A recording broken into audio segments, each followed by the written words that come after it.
ఏపీలో ఆరోగ్యశ్రీ లబ్ధిదారులకు షాక్ తగలుంది. ఆరోగ్యశ్రీ సేవలు నిలిచిపోనున్నాయి.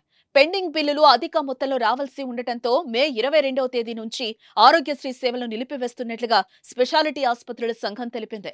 ఎన్నిసార్లు లేఖలు రాసినా ప్రభుత్వం పట్టించుకోలేదని, గత ఏడాది ఆగస్టు నుంచి సుమారు 15,000 కోట్ల రూపాయల బిల్లులు పెండింగ్ లో ఉంటే కేవలం 50 కోట్ల రూపాయలు మాత్రమే విడుదల చేసినట్టుగా ఆసుపత్రుల యాజమాన్యాలు వెల్లడించాయి. పెండింగ్ బిల్లులు చెల్లించిన తర్వాతనే ఆరోగ్యశ్రీ సేవలను పునరుద్ధరిస్తామని వారు ప్రభుత్వానికి లేఖ రాశారు. ఆసుపత్రి సంఘాల నిర్ణయంతో లబ్ధిదారుల్లో ఆందోళన నెలకొంది. మరోవైపు బకాయిల చెల్లింపుల విషయంలో మే నెల ప్రారంభంలో నెట్వర్క్ ఆసుపత్రులు కూడా ప్రభుత్వానికి లేఖలు రాశాయి. బకాయిలు చెల్లించకపోతే మే 4 నుంచి నగదు రహిత చికిత్సలు నిలిపివేస్తామంటూ అందులో హెచ్చరించాయి. తాజాగా ఏపీ స్పెషాలిటీ ఆసుపత్రుల సంఘం కూడా ఇదే విషయమై వైఎస్ఆర్ ఆరోగ్యశ్రీ ట్రస్ట్ సీఈఓకు లేఖ రాయడం చర్చనీయాంశమైంది.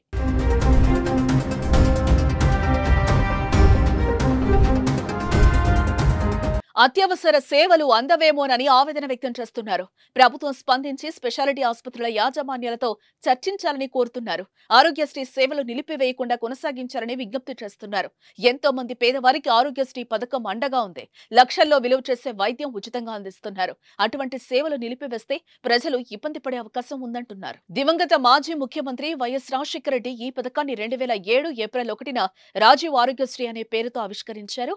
ఈ పథకం కింద అర్హులైన పేదలకు ఉచితంగా వైద్య సేవలు అందిస్తారు. టీడీపీ ప్రభుత్వం 2014లో ఈ పథకానికి డాక్టర్ నందమూరి తారక రామారావు ఆరోగ్య సేవగా పేరు మార్చింది.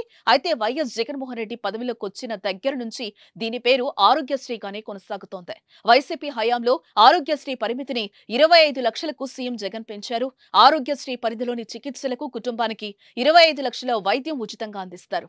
పేద ప్రజలకు ప్రైవేట్ ఆసుపత్రుల్లో మెరుగైన వైద్యం అందాలంటే ప్రభుత్వం తగిన చర్యలు తీసుకోవాలని ప్రజలు కోరుతున్నారు.